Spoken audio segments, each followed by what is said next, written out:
FAO. We are go. Network. Go. Recovery. Go. Capcom. We're go flight. Launch control, this is Houston. We are go for launch. 30.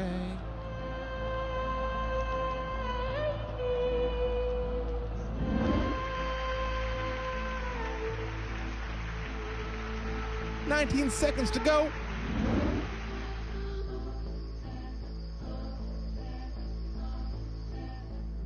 Give me a 10, 9, 8, 7, 6. Welcome to LoveLine. LoveLine is meant for an adult audience. LoveLine may contain sexually oriented content. Listener discretion is advised. I don't approve of it. LoveLine, the world's therapy couch since 1984. LoveLine. Dr. Drew Pinsky, medical doctor, philosopher, philanthropist, certified addiction specialist, the king of transformational media. LoveLine. Mike Catherwood, a former addict, current fitness guru, the ringmaster of the psychosexual addictive personality Big Top. LoveLine. 1-800-LOVE-191. Yes, get on with it.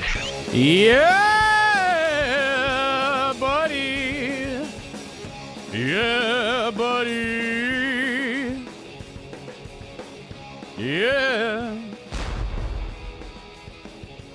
It is LoveLine. 1-800-LOVE-191 is the number. Give us a call here if you have a question or a concern or anything that may be bothering you. Dr. Drew is sick. I just saw him. I was doing his TV show, and he looks like crap. I think he's dying. But he is at home resting, making sure that he gets better so that he can come back tomorrow even stronger. I'm solo until our guest joins us, Mr. Mike Carano of the county famous After Disaster. The podcast done right here in this studio. What are you reading there, pal? Actually, nothing right now. Looking at pictures of Megan Fox. Okay, it's affecting your ability. No. Yeah. The After Disaster is a podcast where people talk about nothing. And Anderson and Tyler and other people whose wives don't have sex with them and take pictures of fat women, they gather around with Mike Carano and they make a podcast. That podcast is going to be done live soon. Hello, Mike. Hi, thank God you mentioned it because I wasn't going to. When is that live After Disaster? July 12th, 12 o'clock, or Hollywood. Melrose Improv. Yeah. Hollywood Improv, yes, on Melrose. Michael, what possessed you to want to do a live? I'm trying to make a change in life. Move forward, do things, accomplish things instead of just thinking about it and writing it down on my phone. That's been a big curse of yours for a long time, right? Yes, overwhelming. What's the buzzer for? The beeper for? The bell. Say basically. Basically. I see. I said it too. Is that something you're trying to avoid saying? No, Anderson used to do it. It should be literally. We tried, and yeah. You can't stop people. Well, from no, doing the show would be nothing but one big bell. If we first it was like we were going to do like because basically was our first one because I identified that is the Hispanic multisyllabic word. Like? No, basically. Basically. Where you'll see a guy being interviewed on like Fox 11 News. What's the can I ask you a question thing? Yes. Black? What's that? Can I ask you a question? Yes. No, I mean people preface what when they're gonna tell me something with "Can I ask you a question?" Yeah, as why if I'm would gonna they? just look at him and walk away. You know what else I don't like is when a lot of broads do this nowadays. Is they say, "Not gonna lie, this is amazing." Yeah. You're like, yeah. Why I wasn't accusing you of lying? Why would you tell me that you're not gonna lie? The internet has killed any excitement for anything for me because everything is amazing. Most amazing video you're ever gonna see. Most amazing picture. The greatest thing you're gonna see. None of it's great. No, it's great. It's great. I've truly seen 3 amazing things maybe in my life. Like, do you understand what the word means? Yes. Where, like, I couldn't even wrap my head around what I was looking at. And years later, you still look back on that with like what 9/11 was amazing. Yes. Amazing seems a little too positive for 9/11. No, but I mean, positive or negative. Right. I couldn't wrap my head around what I was looking at. Yeah. Okay. That was amazing.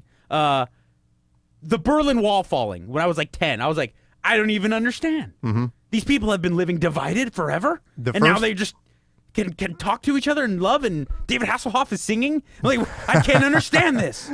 The first incredible skateboard trick after I had been out of skateboarding for like 20 years, I was like, what the hell is that? Like when I was a kid, it was just getting air. Yeah. You know, early or late 70s. And it was like amazing. That guy did an ollie. Unbelievable. Nowadays, people are doing double flips without touching the board. And just, If you watch Street League and you're accustomed to like street skating, not vert aside, if you watch like if you were like in my era, like in the 90s, you watch like Rodney Mullen and stuff, and like Gonzo, and you're just like blown away by that. And then you just turn on any Street League event now. Your head is backwards. You don't understand how that happens. I still fall for it. I still click on things. Yeah. You know, cutest picture you'll ever see of a dog. I'm like, how could I not look at that? Michael, you are a photographer. Yes. To pay the bills, but you're a funny man by that's your true trade. Thanks. Right? Like deep down, you're obviously. Real. No, I don't know. I don't know what I'm doing. I'm always in a panic. I feel like a loser. Always. Like it's an overwhelming weight on my shoulders, and it comes to fruition through. Do you feel like you could exist if you didn't feel like a loser, though? Like, do you feel as if you could get by if you were comfortable in your own skin and were doing something that you were really proud of? And I think it would be a lot better if I were comfortable. Yeah. I think everything would be. Do you feel like this Live After Disaster event on July I feel great about this, actually. July the 12th. Yeah. At the Irvine Improv. Get your tickets at improv.com. Melrose, Hollywood Improv. Or Hollywood Improv at get your tickets at improv.com. Do you feel like this is a step in that direction of trying to do things that you're proud of and you feel good about? It's at least doing something we talked about. It's at least taking a step, making an attempt, you know? Did you ever think of doing it just on your own and not having Anderson and Tyler there? Oh, yeah. Yeah, I still think about it. Okay. Constantly. Do you still have the opportunity of doing that? Just trying to get a reaction. Well, my original plan was I wanted it. Like, I was laying in bed one night and just had this vision. It's a kind of a loose vision, but I was like, here it is. After Disaster Festival, we're going to take the entire night at the club. It's going to be my podcast at 8, the After Disaster at 10, which would be the headliner, and then Fart Barf afterwards. So it would be everything we've ever talked about on the show, all in one big night. And I had this delusion that we were going to have a food truck and then some kind of kiddie rides in the parking lot, which is now the patio. I'm being serious, like a bouncy house. I'm like, we're going to go all out. We're going to hire like. Now, Carano, a lot of the accusations that have been thrown your way. Do you really think that a kiddie ride and a bouncy house were good ideas? Those aren't. What accusations? I'm just saying that some of the accusations. Let me clarify. I'm not thrilled with the fact that follows me through life. The fact that a listener called up and said she had a crush on me, and you guys completely ripped me a new a-hole. Michael, before you knew it was me. Michael, I understand. You guys or Dr. Drew? Yeah. I was relatively silent. I listened to that back, and it was definitely jumping the gun. Yeah, this man is a creep. You need to call the police. No. Can we reset this, though, real quick? She was like 15, maybe 16. She called up. She was talking about how she's in love with this man who's, she gave his age. And Drew went on to say, you realize his age, could literally be your grandfather. Literally. That made me feel Which great. is not true. No, it's true. He if I were could Mexican. literally have grandchildren. What'd you say? If I were Mexican, it could be true. He's like You your just said Mexican that. grandpa. No, it could be This is true. a real show where people hear this show, Mike. Hey, you can't say things like I that. opened the Improv in Ontario, and all those girls were pregnant at 16 or 17. Almost every one of them. Jesus. I'll say 50%. And So, anyways, this girl goes on to say that she's in love with this guy who's like in his mid-40s. Don't and act like Drew's I'm freaking speaking out. out Drew's of freaking line. out, talking about they're both freaking out, talking about what a douchebag and horrible this man is Wait, a criminal. no, hold on. He's a criminal. Hold on. To be fair, Mike was looking at pictures of Megan Fox. Yeah, I was more or less in agreement with Drew, but he was the one talking. I really didn't say much. Drew said you were a criminal and you were repulsive, and then she says to top off the call, it's Mike Carano. And we all about lost. I thought a sniper shot me because I just fell over laughing. Anyway, you know what freaked me out about that the most is the fact that I didn't hear about it until I came in here to do our podcast. Like nobody. Yeah, I played the clip for him. It was so great. That was a good show. Nobody spilled the beans. Forget Nobody which episode. Twittered it. Nobody said anything, and all of a sudden, it absolutely took me by surprise. That listener will be at the live show as well, so it's going to be awkward. she goes to everywhere. It's going to be awkward. Everything about the live show is going to be awkward. This conglomeration of listeners coming together. It could be the weirdest thing we've ever started. Well, and then you get Fart Barf to play, which is not, Yeah. Anyway, we got to take some calls. This is not the After Disaster. We have certain responsibilities on here, LoveLine. 1-800-LOVE-191. Go to improv.com to go see July 12th, the Live After Disaster and Mike Carano Extravaganza, which is at the Hollywood Improv on Melrose, July the 12th. Jacob, hello.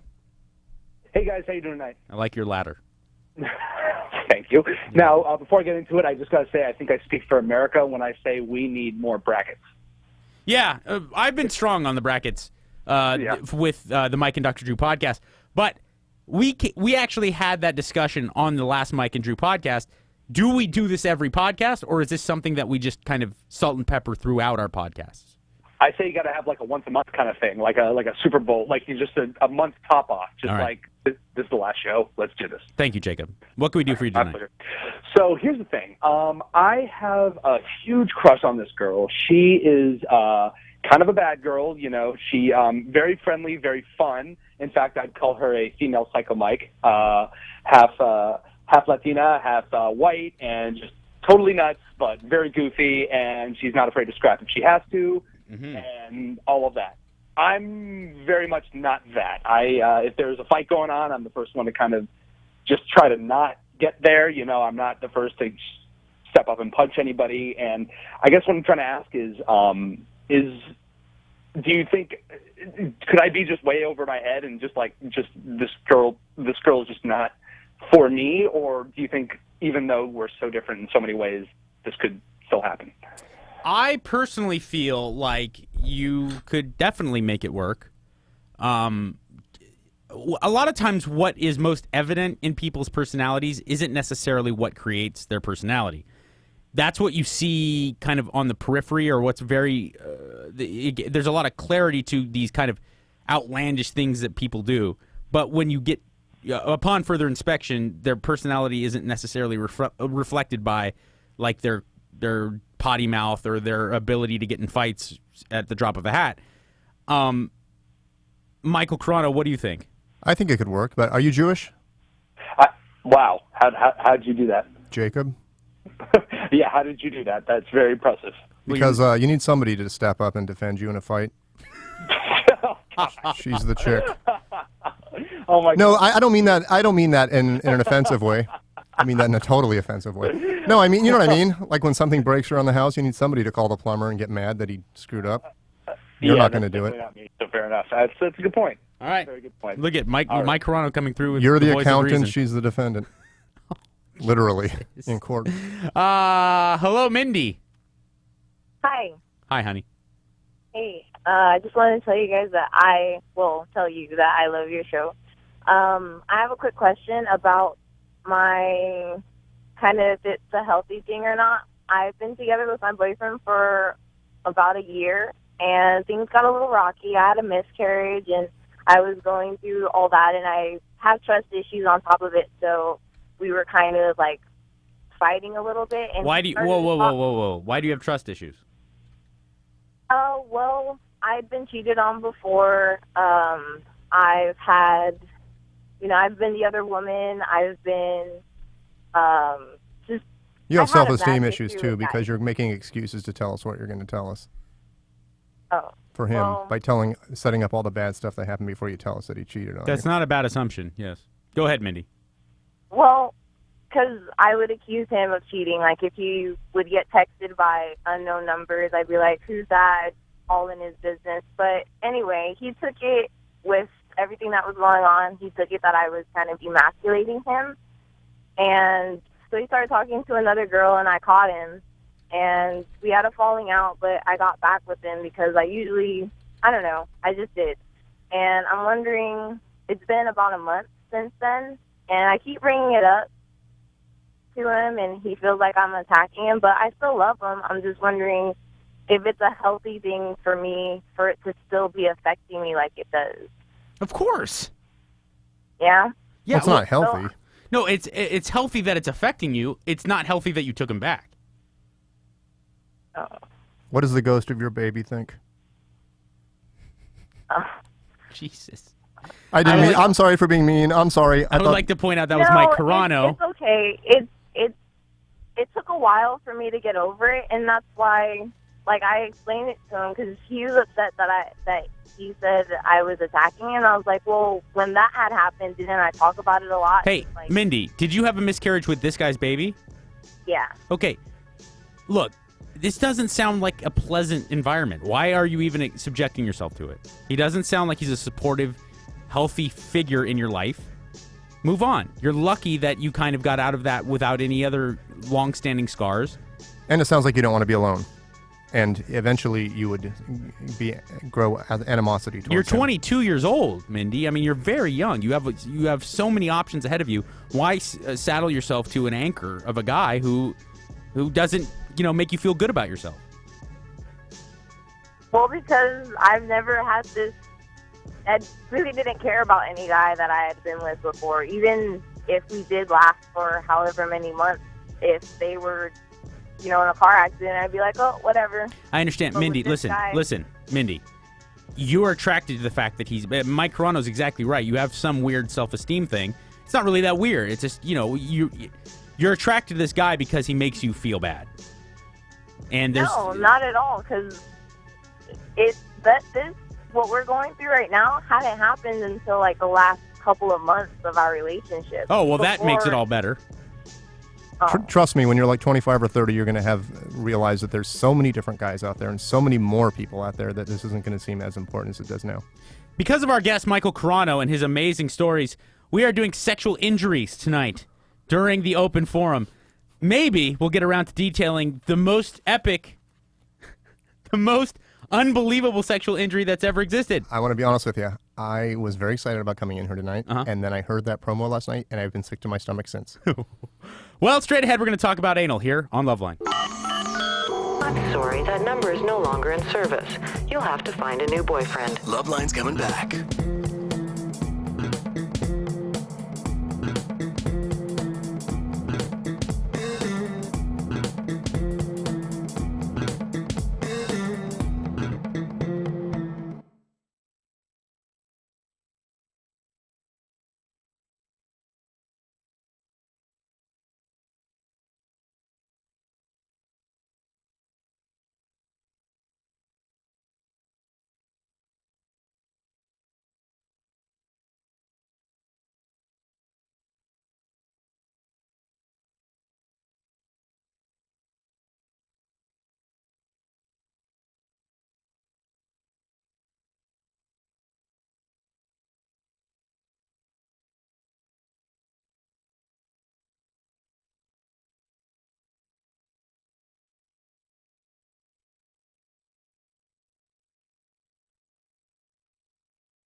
1-800-LOVE-191 is the number.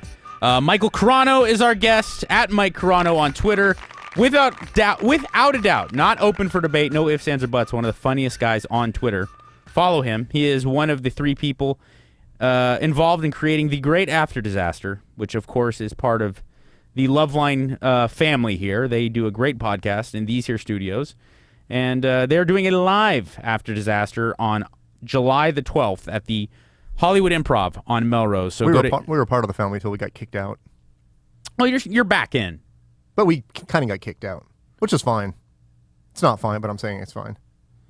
Well, you didn't get kicked out. The original show was supposed to be us following you, commenting on LoveLine, and we didn't do that from minute one. Yeah, it kind of was. I think that's how we pitched it. We got in trouble. Mike used to be my co-host on the Film Vault when Brian got cancer, right? Yeah. And we were doing the show, and so some things Let's led to say other Mike things. Carano, too, for the listeners. Carano, yeah. He was my co-host for about 5 or 6 episodes of the Film Vault. And some things went terribly wrong, and I got suspended as a result. And Mike and Carano and I had to go talk to the big boss and get our wrists slapped. Now, was this the current big boss, or was this the old big boss? Old big boss, okay. Who's no longer with us.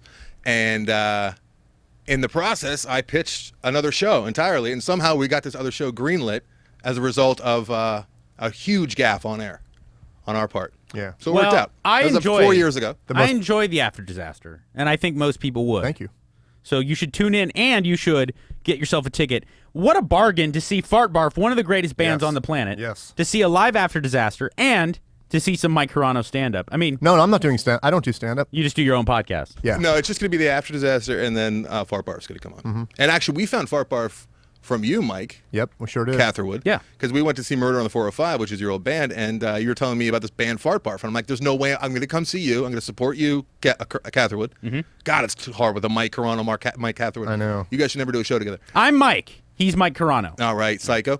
And I'm like, I'm going to bail as soon as Fart Barf comes on. The worst name ever, ever. And then you got me hammered. You bought me like 4 or 5 stiff drinks. Yes. Catherwood. Yes. And I proceeded to see the best live band playing right now. I'm with you completely. I was against everything they stood for. I was against the 2 synthesizers part, the monkey masks, the dance music sung through vocoders, and I stood there amazed and mesmerized. And the second time I saw them, I liked them even more. And I've probably seen them 8 or 9 times since. And every time, it's so worth your time and so great. And they will be playing at a comedy show. So I hope that the drummer works in a bunch of rim shots after each song.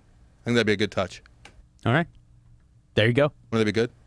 Hello, Rusty. Because it's a comedy club? Hello, Rusty. That'd be funny. Hey. How you doing, buddy? Doing all right. So I got a question for you. Yes. Listen to the show a long time. Love it. Listen to it all the time. I love you. Question. Thank you. Me and my girlfriend, she wants to try anal. I can get a finger in there, but when we actually get down to business, she just cannot handle it. We've tried lube and getting her ready for it, and I was wondering if there's a way to make it happen. Well, how committed are you to doing this? Oh, me, I'm all for it. I know that. I'm saying, how committed are you guys as a couple? Like she's We live together. What? We live together. I know. Listen, I'm saying, like, she is dead set on doing it just like you are, or is it just she's trying to please you? She's never done it before, so she wants to experiment. She's kind of been sheltered, and I'm like totally breaking her out of the shell. All right, I have to tell you the shell of her healed flesh. Yeah, the shell of her anal tissue. I think you should really. Not How do old it is her she? and do it someone you hate. How old is she? She is 26. Okay, get her hammered. Okay. That really does help. And use the right lube. Use water-based lube. Right. And just do it. I mean, just go for it. Just one of those nights, like, you got to be, like, don't lead off with anal. You got to be, like, really, like, sexually charged up. Like, you've got to be. I butter it up. Yeah, you got to be taxing it from the back, like really animal sex, and then you let her know it's time for back door, and then you go for it, and hopefully, like, having her mind a little bit limber and having herself a little bit charged up, getting her loins going, that works. What do you think, Mr. Carano? I know you're no stranger to anal. Well, I think as a guy, you're doing it sort of to be like, look what I'm doing to you. after all these years of you turning me down, women I'm talking about in general, I don't think it's something you do with a loved one. That's just my opinion. It's hard to go, I love you, and now I'm going to rip open your anus with my penis. And the other thing is, if your finger can't get in there, met, though. I don't think your penis is stronger than your finger, right? Like I could push a heavy door open with one finger, but I don't think I could do it with my penis. That's only because your penis is more sensitive. I do think it's so easy to break a finger. Like dudes break their fingers in jiu-jitsu, grappling sports. It's so easy. Like it's crazy how sensitive they are. I'm not a doctor. I know this is shocking, but I think it's the only reason you can't open a door with your boner is only because it feels too weird. Like if you when it came down, if it was an emergency and you had to, if it was actual strength, just like pound for pound, I think your boner. Like if the kidnappers turned their backs and your hands were tied, you could had an erection for some reason. Yeah, you could someone muster up a boner. And the fire door was closed. Rusty, I think that you got to really take it slow, and it's got to be on her terms. But when it does happen, I say do it in the midst of like hot sex and make sure she's drunk. Sounds good. I'll go for it. David Allen Greer, a number of years ago, he weighed in on this. This is how he does it. What I say? What I say? Well, I said I got feelings for you. Can I prolapse your anus? That works well. I mean, if you're going to be direct about it. Hello, Sarah. Hi. I was just calling because I am in the middle of the divorce process, but I'm starting to get out there and date a little bit. So I was just calling to see what your opinion is on, like, when's the right time to tell somebody that you're seeing that you're also getting a divorce? I think before you get serious. I mean, like, just like first date and stuff, it's stupid and weird. But I think if you're really, you're verging, once you get to the point where you're on the precipice of being exclusive, you gotta talk about that. Or I mean sometimes it came. I definitely, when I was dating, I met girls that like it came up just in conversation. We'd talk about our past and like how I ended up single and stuff like that. And I'd be like, well, I was married for a long time and blah blah blah, and I just got divorced so and so long ago. So I mean, I think it can happen organically. But if it doesn't come up at all, I think you have an obligation to mention it sometime before you get to the exclusive phase. I think you've got to mention it right up front, because I think it's weird if you wait 2 weeks, 2 or 3 dates, and all of a sudden then you mention, oh, by the way, I'm getting divorced. It's like you were clearly holding out, waiting to get a bead. Oh, yeah, you're still legally married? Yes. Oh, then, yeah, no, Mike's right. In like a year, though. We're just, No, but it doesn't matter. You're still married to a dude, so you got to be up front. You got to kind of come out with it. Okay. But, I mean, let him know there's absolutely no chance of me getting back together. It's not like I'm committed to this guy. I just want you to know I'm going through a divorce. Okay. I misunderstood. I apologize. No, it's okay. Thank you. All right, no problem. 1-800-LOVE-191 is the number. Thank God Mike Carano is here, paying close attention. First time in my life I paid attention to somebody. Well, you're the only one in the room that's not looking at chicks with giant racks. Is it narcissistic? I mean this seriously, that every time I'm talking to somebody, I have to remember, don't top their story when they're finished? No, that's a comic like constantly guy like thing. Listen, hear what they're saying. So then that means you're constantly ignoring that impulse. I know. Weird. I'm being honest on this show. I'm also going to be honest by telling you, Anderson, that I booked that live show before we even talked about it. I had a feeling. I thought so. But that's okay, right? You're all getting paid. What do you care? Yeah. Mike would be furious if I did that to him. But it's all right. We love you. Mike and I have only had one big blowout on air. Mike Carano and I. Mike Catherwood. Was it the time you walked out? No, I wasn't even mad that time. I was just tired. It was Jim Jeffries was actually on the show when I freaked out at you, Mike. Oh, really? Corona. Why? Yes. I don't remember that. We'll revisit it later. We'll revisit it straight ahead here on LoveLine with our guest, Michael Carano, at Mike Carano on Twitter. They're doing a live After Disaster podcast at the Hollywood Improv there on Melrose on July the 12th. Go to improv.com to get yourself some tickets, along with Fart Barf, the greatest band on the planet. What an extravaganza. This is LoveLine.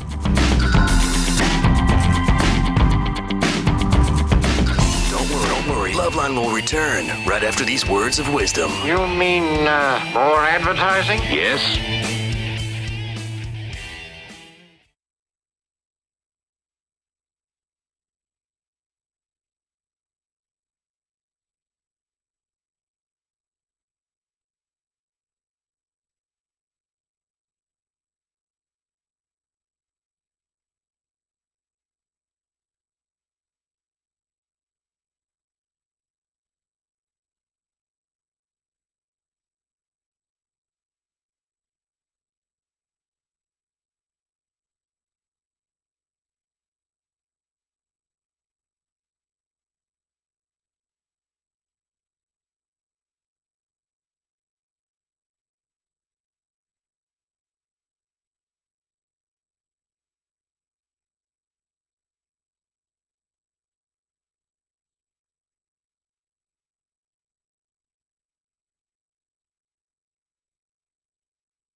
1-800-LOVE-191 is the number.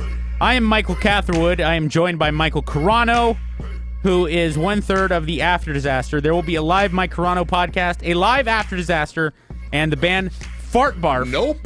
Yep. and a live Fart Barf performance. No live Mike Carano. There'll be There a will not live be a live Mike Mike Carano. Carano solo show. Then a After Disaster. In the parking lot, I'm going to do my own thing for an hour. And, Fold out chairs. And Fart Barf will be performing, our favorite band here on LoveLine. Fart Barf is going to make it so worthwhile. Yeah. I have to ask a question to you, Michael Carano, and you, Anderson Cowan. Is there pussy intrigue with podcasting? Like, can you be a hot podcaster guy and attract chicks? You would know more than we would. Well, I mean, Drew and I do not put effort into that. How many people approach you for sex right now, knowing you're married? And... Oh, like on social networks or something? Yeah. Wait, I take umbrage. We don't put any effort into the After Disaster either. We put zero effort in. Well, I mean, okay. But it's a great show somehow. Obviously, Dr. Drew in particular and I, with LoveLine, this radio show here, have things that are much more our priorities in the media than our podcast. So I don't really know. I don't know. But just say radio because it's a more prominent version. No, he's trying to say radio is one thing, podcasting is another. Do you get pootang? Oh yeah. Oh yeah. No, I'm not saying. Hey, if I wasn't married, I'd be up to my elbows in it. Do you really? I mean, is that serious? I was just explaining how I'll never sleep with a listener because I don't want that posted on the message board. There are a lot of listeners who, they drop hints. They're not too subtle. Yeah. Like naked pictures. I get a lot of people throwing themselves at me via social networks. And you don't take that seriously? Well, I do. I'm flattered, actually. But I mean, do you think if it could come to fruition? Or do you take it as they're just being flirty and they want attention? No, I take the guys very seriously. Because guys are a guy's not going to do it open. unless they're serious. Yeah. It'd be like, I know you're married, but I'll just run over and blow you. Like guys will say, like, I'll just come over and you don't even have to kiss me or anything, and I'll just and I'm like, wow, thank you for the offer, but truly, infidelity's infidelity. God, I wish I was gay. I swear in my to God, opinion, this life would be so great. There'd be a lot. Well, there's a lot of downside too. But I went on a gay date with my friend Todd Glass. Mm-hmm. It wasn't a gay date. We were going to see Tom Jones, but he happened to have just come out of the closet, and it was at the Troubadour. So we were walking around West Hollywood at Gay Central for Los Angeles. I mean, extravagantly gay. And I went, let me ask you a question. I go, when I look in these bars, because I used to live in that neighborhood, and I would walk down that street and see dudes in the bars dancing on the tables with their shirts off, like number of them. Yeah, and like ripped. Like they're and I go, out of their mind. What is that? And he goes, you know what that is, Mike? That's a bunch of guys doing what they want to do without having some woman tell them they can't. And I was like, that's a great explanation. Well, exactly. Correct. It's true. I mean, imagine if we ran things, it was just all guys. It's straight guys. It would just be steak and beer. Right. The Palm would have beautiful women dancing topless. Yes. You know what I'm saying? Like we'd be eating lobster and steak, and there'd just be a hot chick topless on, and be like, let's go, honey. Make it happen. Honey. Let's go, Toots. Maria, hello. Hi, how are you guys? We're doing good.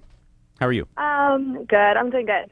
So, all right. So, long story short, this was like about a week ago. I walked into, I'm 24, by the way. My brother's about to turn 16. Okay. And I walked in on him masturbating. I don't know if he was about to start or if he had just finished. But what I was saying... Get to the part about where. The weirdest part was that it was on my bed. Door wasn't exactly locked. Now, when you say it was on your bed, he was in your bed lying down masturbating, or was he standing up, like preparing to finish on your bed? He was lying down on my bed with the computer over him. So it was kind of like in a really weird position. No, that's how a lot of guys beat off. Most important part is, does he not have privacy elsewhere? Right. Yeah, exactly. He doesn't have privacy. Okay, well then you hit the nail on the head. It has nothing to do. It's not like he wanted to finish in his sister's bed. Guys beat off, especially at 16. You're going to beat off wherever you feel most safe. So right. That's my question is, should I address him and just be like, hey, it's fine, like, I guess, you're at an age or whatever, or should I just let it go? I think for his sake, because it could be crippling. He's not a grown man, so to him, he's very fragile. I think you should let it go. Or, first off, you're 24. Why are you living at home? Money, I guess. I'm not really ready to move out yet. Did you get along with your family? Yeah, I do. I was gonna say, bring it up at Thanksgiving. What's that? Mention it at the dinner table. I mean, I get along with my family, and we're Mexican, so it's kind of like, I don't know, it's harder for us to leave. Well, it's harder for me to leave, I guess. That's a ridiculous excuse, by the way. I know, it is. It is. I guess I'm not ready to move out, I guess. Yeah, no, I mean, you're not ready to make that, because I'll take that excuse a lot more from a Mexican guy. You know, no, I'm Really? serious. Oh, yeah, because they're if you're especially if you're the youngest and you're a boy. It's kind of the same with Italians, actually. Exactly, Yeah. exactly. I mean, they put so much. It's not only pressure. Like, All of a sudden, now I have like empathy. you're encouraged to live at home because your mom wants to just make your food for you and iron your clothes and stuff. Exactly. Yeah. Anyway, I can see that part of the guy. that's neither here nor there. I don't think. I mean, he knows you know he knows, vice versa. Wait, he knows you know? Yeah, because I walked. Well, because I walked in on him. Yeah, well, just tell him don't masturbate in my bed, dude. How about that? Like, treat him like a kid. Well, I mean, the way he got back at me was like, he was like, well, you have, Wait, he got back at you for Yeah, I don't understand. What do you mean? Yeah, so I told him, I was like, it's okay if you do this. If you want to talk about it, like, I'm all ears. He's like, well, I don't think we need to talk about it. Like, you have sex with your boyfriend and you don't talk about it with me. And I'm like, well, wait, no, your answer is that's sex, and this is my room, and I'm an adult. Right. But tell him this. Tell him this came from the mics on LoveLine. Go beat off in the bathroom. It's the best place. You just flush the toilet and end of story. Or leave some anal beads in his bed, and then when he asks what they are, say, oh, my God, I'm sorry, I left those in there. All right. And then years later, he'll figure out what they are, and he'll be horrified. Good times. Emily. Hey. Hi. Sorry, yeah. My name's Emily, of course, yeah. My boyfriend, we've been dating for like a year and a half, and like he recently moved into my house. So, and we get into arguments like a lot, and every time we like argue or anything, he goes like to his mother and tells him exactly what happened. Maybe it's the way you speak with that weird inflection. Yeah. And like you're being recorded. Like, my boyfriend tells me. I'm sorry. I don't really talk to people about this, so it's kind Okay, of like how old is he? he's 32. Whoa! Yeah. Get rid of him! Doesn't he have his own apartment?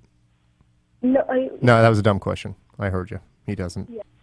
He moved into my house. He moved into your house, and he goes and talks to his mom like he can get support from her. He's 32 years old. Mm-hmm. He has no financial play in your apartment, right, or in your house? This sounds like a Will Ferrell character. I know. In some movie.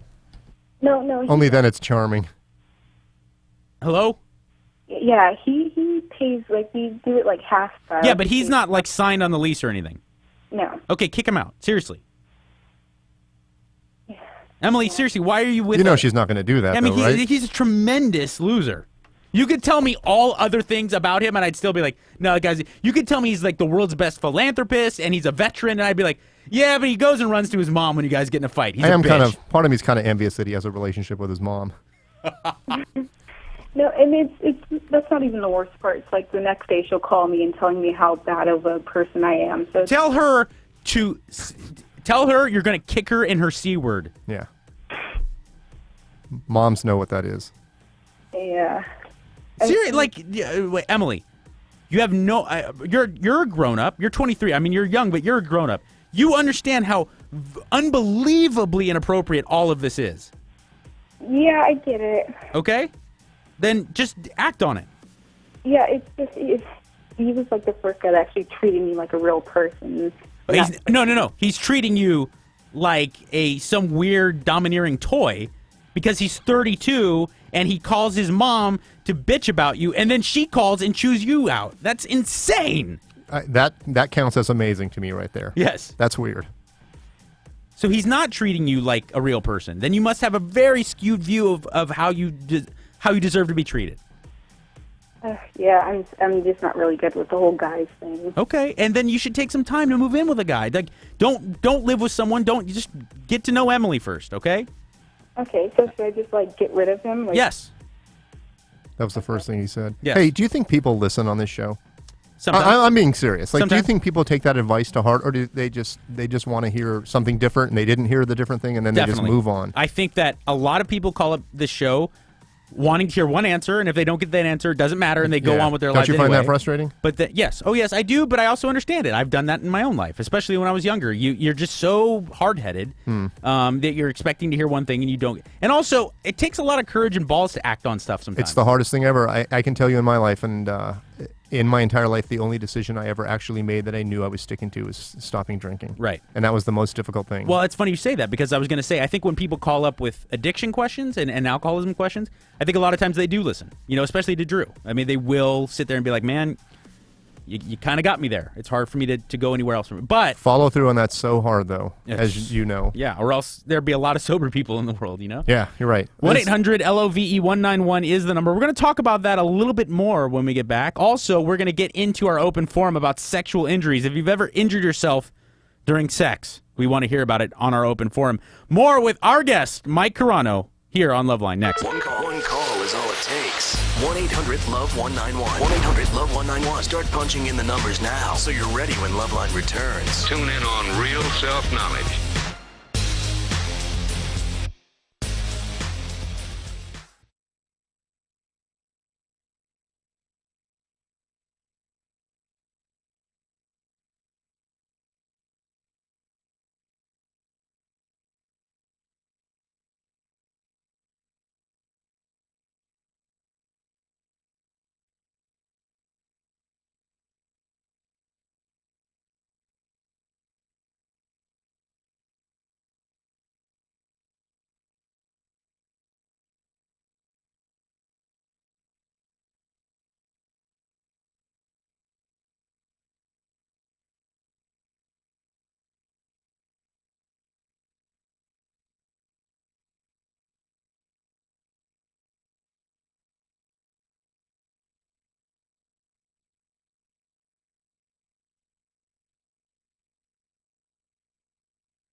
1-800-LOVE-191 is the number. Mike Carano is our guest, at Mike Carano on Twitter.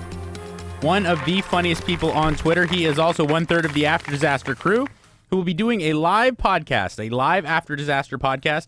Mike Carano, Anderson, and Tyler White will get together with the band Fart Barf on July the 12th, right there at the Hollywood Improv on Melrose. Go to improv.com and get yourself some tickets to what guarantees to be a great event. You're so good at promotion, and I mean that sincerely, because I notice when you have guests on, and tonight's no exception, that you promote people in such a way that it's like effortlessly. It's so much and so good, and you've promoted us tonight more than we've all promoted ourselves over 3 years. Well, it's very tough to promote yourself without sounding like a complete jackass, you know? Yeah. Anderson yells at me about it. He'll you have the same problem I do. He'll hear about me being on TV or something. Yeah. He'll be like, why did you not say a word? I'll be like, what about your band? Like when we went and saw you at St. Rock, you didn't promote that at all. No, I feel like I don't want to be that guy, you know? I feel like Is it a self-esteem thing? Yes, and also more so, it's like I have such a reverence for the radio show. Yeah. And feeling like I have an obligation to do my job. I don't want to use it as my vehicle to plug stuff. I hear you. But also, as far as promoting guests, I have to thank Kevin and Bean for that, because they always there's a lot of guys who say, in fact, one of our former consultants, they're always like, you got to remember the guests are just the tool that you use in order to make the show sound. Yeah. And I never thought of it that way. Kevin and Bean were from the beginning, they've always said, no, they're doing you a favor. They're giving you content. Of course, yeah. And in return, you should do them the bend over backwards to make sure that they enjoy themselves and it's a pleasing experience for them personally and professionally. That they say, man, those guys really helped me out. Those guys not only made me feel good, but they made me They sold my CD. They sold my concert tickets. But you do it in a way that's comfortable and it's not weird. And I know other shows, when I listen to them, they'll promote the person once. Right. And that's it. Yeah. But other shows, they may promote it once, and that's more than me promoting it 10 times. Yeah. Mike, I was apologizing to my wife earlier this evening. And I'm not saying this for pity. I'm saying it to kind of segue into our next topic. I was apologizing to my wife earlier for being such a loser, because I always have this weird view of myself that I'm never gonna. I do that same thing though. And I wanted to know. I set it up with people. I set it up with somebody I'm seeing. I've literally gone, I'm sorry, this might not ever get any better than this. Yeah. And it might get worse because I'm about to have a breakdown. Now, why? Because I feel like you're apologizing because you are concerned about their feelings. But why? No, it's not their feelings. It's their expectations. You don't want them to think. I don't want to go into. You hear stories and you see movies where there's characters where the wife got fed up with the husband who never became the success that she was led to believe, or she somehow fantasized he was going to be. And I'm sure that's a real life case. I'm sure that's happened tons of times where the woman meets this guy, he's full of aspirations and he's smart and he's a hard worker and he just maintains the same job the rest of his life. And from a guy's point of view, you want to be able to provide bigger and better things constantly. Yes. You want to be this monster of a success that just can take care of everybody. Not a monster, but you know what I mean? Just giant, take care of everybody. And we're going to be so flooded with riches, you're going to have no needs left. And when you realize that may not happen. Yeah. And I'm not saying that's the case with you or even with me, but it's very frustrating to realize this might just be life. Yeah, well, we as American men were promised the idea of being rock stars, astronauts, and all these things. Yeah. What about kids nowadays? They're screwed. Exactly, because there's never really, you don't have access to the reality, the notion that, life's a grind. 90% of it, and 10% of it is you appreciating the good things, but 90% of it's a real grind. Yes. And so I think that there is a weird kind of existential funk that you get in where you start to feel so shameful about I'm not where I should be in my life. Yeah. And then especially if you have examples like we both have where we feel like we've dropped the ball or we haven't followed through on something, and then that stuff is constantly in the back of your mind, like, why didn't I take that?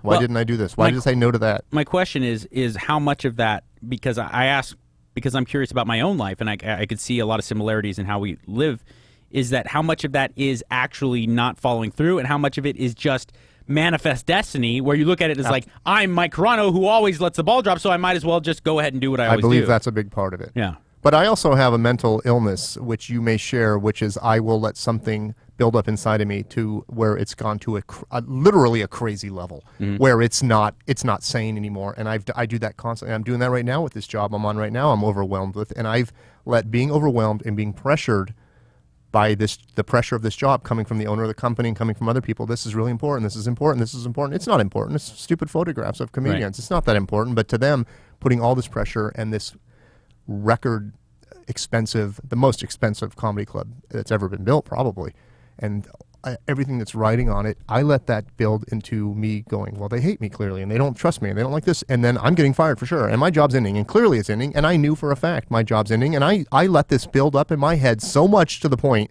I'm just giving you an example of the psychosis, the weird stuff that happens. It's anxiety, man. But I let this build up so big in the past 4 or 5 days, knowing I'm doing this job and I'm going to be fired, I'm going to have no income, and I don't know how I'm going to pay my bills, that I actually resolved to, okay, this is going to be good. It's a breath of fresh air. I'm going to start fresh.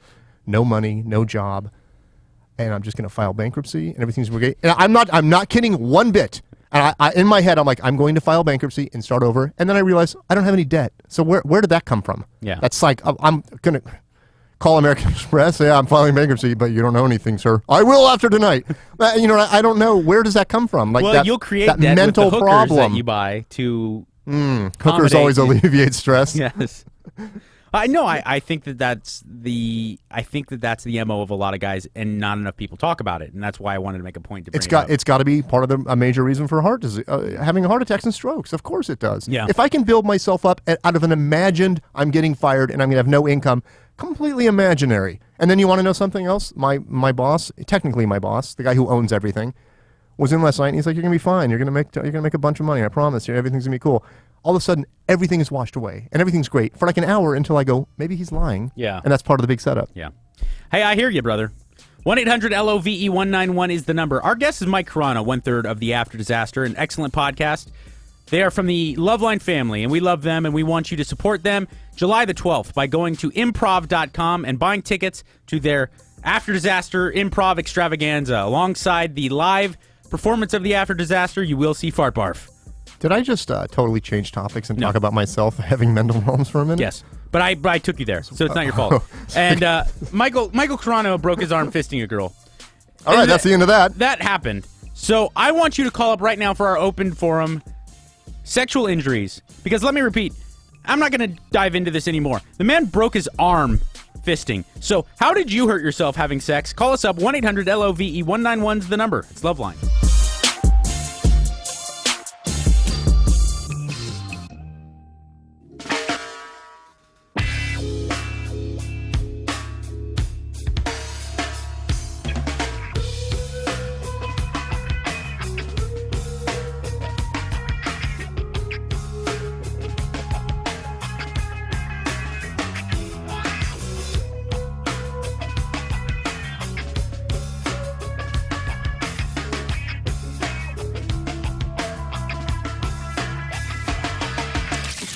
It's time for you to give us your opinions and insight. Mother has old-fashioned ideas. Well, I don't approve of it. Here's tonight's open forum. Don't mention that. I promise. 1-800-LOVE-191 is the number. At Mike Carano on Twitter. He is a very funny man, and he will be performing at the Improv, Hollywood Improv. I won't be performing. We're doing the podcast. Well, that's a performance, sir. When people pay money to look at you do stuff, that's a performance. That's a good point. And people, say what you. I am a broadcaster, but I am also a performer in that people tune in, and their advertising dollars go to me doing something that they kind of just observe. Do you think this is insane if you were to go back 20, 30, 40 years and tell people, here's what's going to happen is we're going to do a homemade radio show. Yeah. People are going to download it at their discretion. They're going to listen to it. Keep in mind, we're all three unprofessionals, with the exception of Anderson. Let me pause you. If you say go back 40, 50 years ago and you say download it, they go, what do you mean? Good point. Say that 6-ton thing that they have at the Pentagon, everyone's going to have one. And they're going to be the size of something that fits in your pocket. Okay, so go ahead. But if you were to tell people, Anderson's a professional, but if you were just to say there's 3 unprofessional broadcasters who do this show where they don't really have any kind of organization and it's just random and off topic and it gets weird, and they're going to do a live show and that's going to sell out, what do you think people would think? Well, they'd think you were lying. They'd think you were lying. But also, I think it's beautiful. I'm a professional I do too. I'm a radio I do guy, too. and I think that look, it's just like how I remember Bjork commenting on digital music and digital music software and how it used to be not that long ago, 20 years ago, you had to go to a music studio and way less than 20 years ago. Yeah. And now really you can make excellent music at home, and it was just like one piece of software you get for $100 at Guitar Center. I record everything at home now. Yeah, see what I mean? And I think that that's beautiful because there should never the less things that get in the way of people doing any creative endeavor, the better, in my opinion. I'm with you 100% of that, with the exception of I'm with you completely, but there is a contradiction because of the fact there was so much great work done in the past. There was a collaboration that was just on a level that doesn't necessarily happen nowadays as much. Well, things get diluted, but then you press the reset button and everything goes sick. It turns around because I'm sure they said the same thing when in the 80s when you could, with technology, got to a point where you could make an album much quicker than you could, say, in the 50s. Yeah. And, the Sun Records guys were saying, oh, man, what they do over at Sony MGM, it's insane. It's crazy. They just crank them out. But eventually it gets to the point where you kind of filter out the good and the bad. And just because there's a lot more quantity doesn't mean that you lose out on quality. Hey, guys. Yeah. Love you. Well, this is the open forum, and it's a good one. Yeah. And we're way off topic after that disaster style. Chris, tell us your sexual injury, sir. Hey, guys. How's it going? Going good. Cool. Big fan of the show. All right, so what happened was I was about to give my then girlfriend oral sex, and we were in the back of my car. Now, the thing is, I have kind of a bad knee. It kind of pops out of place really easily. So, being kind of cramped for space, I tried to get on the floor of my car so I can, perform oral sex on her. But in doing that, I kind of slipped my knee out of place. So you threw your knee out trying to perform cunnilingus? Yes. Did it stop everything cold in its tracks? Yeah, but it wasn't so bad because it was, it made for a pretty funny thing. We both kind of laughed at it. But, I mean, you were in so much pain that you had to stop eating vagina. I didn't even get to start. And I kind of felt bad, too, because, she had just blown me, and I had just, we just did our thing there. So I was going to return the favor, and then out of place. All right. Thank you, sir. Oh, my God. Hello, Johnny. Hey, John. Hey, man. Yeah. Well done. So far, so good. I feel sorry for the guy, but I'll tell you what, I wouldn't stop. I don't know how much pain I would. How old are you, Johnny? I'm 55 years old. Are you in prison in the 40s? I've been active. Okay, well, during my old lady, she likes doing little bubble things, and she gets me really turned on, and she was giving me oral sex, and I was diving in deep. I hit a certain spot, and she clamped down on me, and she drew blood. She bit your penis so hard you drew blood. She did. I mean, well, okay. Hold on. Anderson, stay close to the dump button. This is not the time to be roaming around. Okay, so wait, Johnny. You kind of inserted so deeply that. Yeah, so I hit a certain spot, and she clamped down on me. Okay. And yes, I tried pulling out, and she drew blood. I couldn't do nothing for a week. I mean, I was bummed out, man. Of course, nothing like you just sat at home, because that's what I would do. Hey, But, no. by the way, no offense, but you're supposed to change it to John after a certain age. Yeah, well, I'm 55. No, I disagree. I think John is the one name that you can keep Johnny. Johnny Cash, sorry. I didn't think about that. Johnny, Johnny sounds cool. It's a tough guy name. Like Marky, Mikey, Timmy, Tommy. Yeah. You're Tom. You're Mike after. But Johnny, I think you can ride with. All right, sorry, Johnny. Yeah, I'm Johnny Ray. Johnny Ray. Where are you calling from? Oh, really? John? Is that really your name? That's my Johnny Ray. That's right. That's a great name. My name. That's a great name. You're an alcoholic and a country music fan. Where are you calling from, sir? Tucson, Arizona. I'm homeless out here. You're homeless? I'm homeless since 2008. Mm-hmm. Be honest. Are you calling from an I iPhone? went 25 years without drinking. But when I became homeless, I started drinking again. Yeah. I'm from Tucson. Yeah. See you out there in a few years when I'm homeless. I was born here. So was I. Born here in 1950. So was I. Is it a competition? Jesus Christ. Hello, Stephanie. Hi. Tell us about your sex injury. Well, I was playing with a friend of mine, and had me in a sex swing, and I fell out of, the swing collapsed and from the carabiner, and I got a concussion from it. That's weird because I thought Japanese people would attach it better. Well, it wasn't them. It was my friend using the wrong kind of carabiner, the ones for the keychains instead of the real metal ones. Oh, my God. Wait, how? I mean, that must have been a serious injury if you were, like, in a swing and it just smashed you down. Well, no, I fell out of it and because the carabiner collapsed, and I hit my head on a very thin carpet with concrete underneath and almost then broke my tailbone. how did you get up the stairs to get out? Because there's no way that was on the ground level, the sex swing. You buried that in the basement, right? No, he just has a single floor, but he has very strong beams above it, so he braced it well. He just used the wrong carabiner. Hey, does the sex swing add anything? Not really. It kind of adds a little bit of fear, which I guess is a little exciting, but not much. You can't just have a tarantula running loose? Or a couple AIDS needles lying around? 1-800-LOVE-191 is the number. Mike Carano is our guest this evening, and we are in the middle of the open forum in honor of him breaking a part of his body, fisting. We want to know it sounds so much worse when you say it like that. How could it be any worse than what really happened?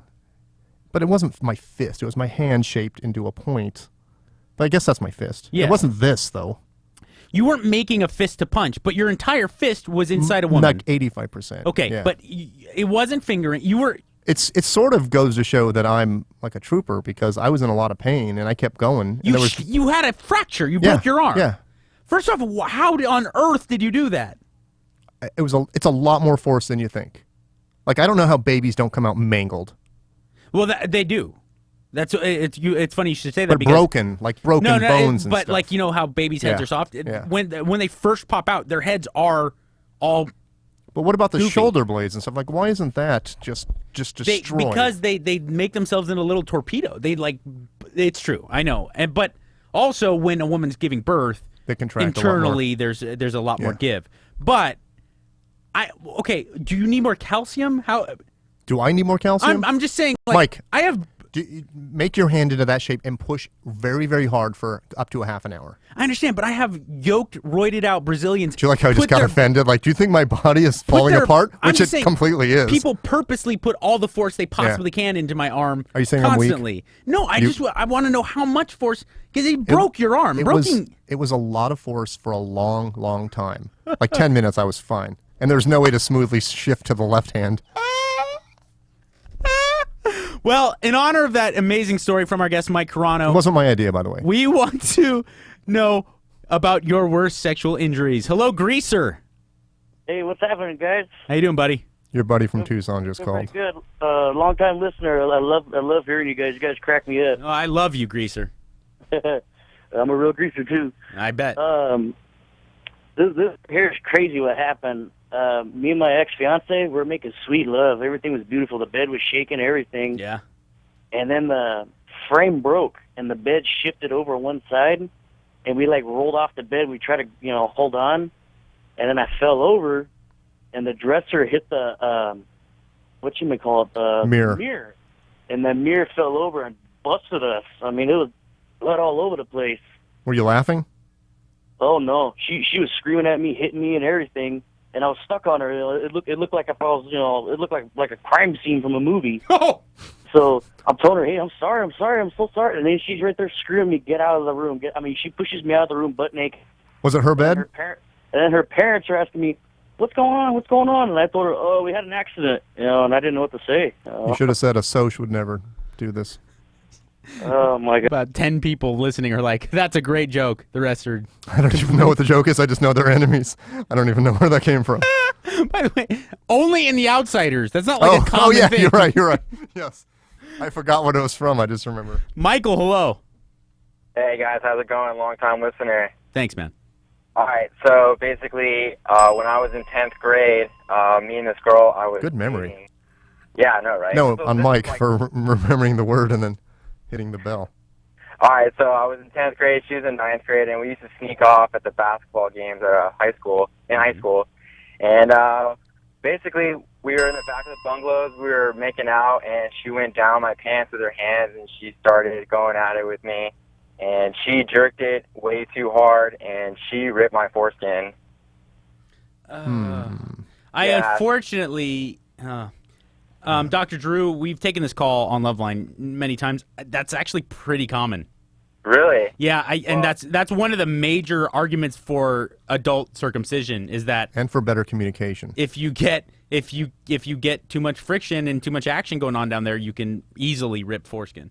I think it was like her first time doing this because, I mean, I bled a lot. I was wearing jeans. My mom had to pick me up. Like, she didn't know. Luckily, I had a sweater, and I covered up the blood. There was a lot of blood. I kind of just, it's like a scar now. You're scarring me because this is freaking me out. I think the worst part is that your mom had to come pick you up. No, I was in high school. I obviously didn't drive, but my mom was just picking me up from the basketball game. I know. I'm just saying, having to sit next to your mom even for 2 minutes with a ripped pee-pee. The worst thing about it is I almost passed out too because I lost so much blood. Yeah. And then she called her mom, and her mom called you to yell at you. Nice throwback. Straight ahead, speaking of, he said he almost passed out, Michael. We're going to talk to someone who actually did lose consciousness in their sexual injury. We are taking calls with our guest, Mike Carano, at Mike Carano on Twitter. And remember to download and listen to The After Disaster, a great podcast that Mike Carano is a part of, along with our own Anderson and Tyler White, also known as Strawberry Leonard in most places east of the Mississippi. What does that mean? No, it's a long story. That came from the trip Tyler and I took to San Francisco. Strawberry Leonard. And I forced him to drink scissor that we bought. No, really? We bought bootleg scissor at a liquor store in Oakland, and I forced him, like physically forced him to drink it. Wow. That's like when we tried Four Loko because we thought we were all badass for 5 minutes. Basically, 1-800-LOVE-191. Mike Carano's here. Call us up and tell us your worst sexual injury. This is LoveLine.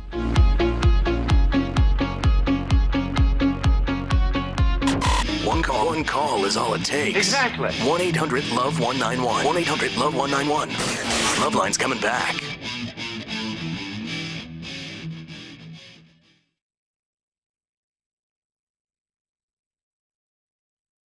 I'm in downtown Disney, heading to Disneyland, because once a year they have handmade candy canes. The problem is you have to wait in line early for the possibility of getting a wristband which allows you to purchase one candy cane for $13. And they only give out 40 of them because apparently it's really hard to make candy canes. Alright, it's 6:30 a.m. and I'm up. This is terrible. But, I mean, it's terrible that I'm up this early, and I'm glad I didn't die in my sleep. But then again, you probably wouldn't be watching this. I don't know why I just said probably. I'm pretty sure you wouldn't be watching unless someone in my family had a horrible sense of humor. Alright, so this totally isn't good. My back tires need to be replaced very badly. And part of the plan today was, after I go to Disneyland, is to get new tires. Unless I go spinning off the freeway. Then I'll probably put that on the back burner. The rain started to clear up, but the problem is, that's where I'm heading. You know what's funny? Is I started off as a guy that got up really early to drive to Disneyland to get a candy cane, and now I'm gonna turn out to be just a guy that got up really early to go to Disneyland. It's actually kind of more pathetic. I'm on side streets now, and I'm going 42 times faster than I was on the freeway. I know that doesn't make mathematical sense, but it sounded good. And I really thought it for a second. Here's the key. If you don't want to pay for parking, disregard that sign and just take a ticket. You get 3 hours in here, and it's much closer. This guy's fucking not gonna let me go, so I will just cut him off. I bet this guy's colorblind. It's like, yeah, I'll take that light gray shirt, those dark gray pants, and those gray shoes. So I'm in Disneyland, and it's a rainy day, but I kind of like, yeah, no shit. They're building something new over here. Probably some kind of a machine that accesses your bank account. They didn't have the wristbands in Disneyland because they're making them in California Adventure today.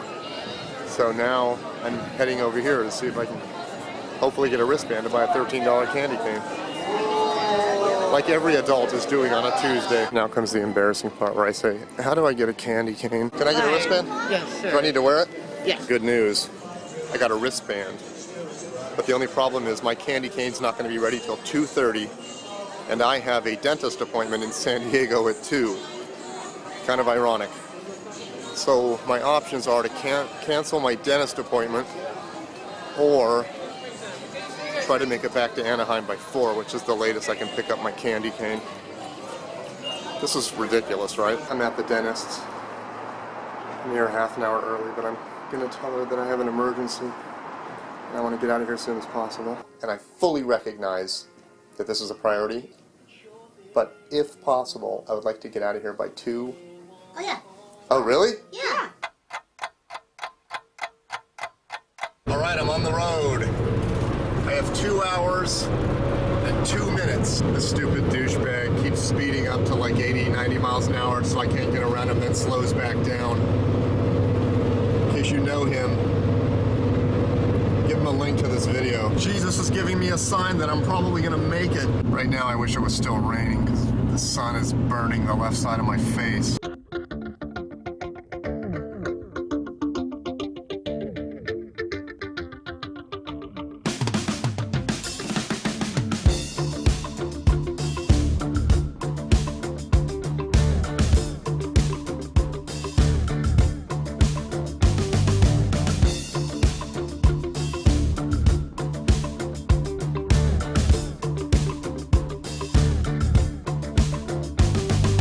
July the 12th, an extravaganza is going down at the Hollywood Improv.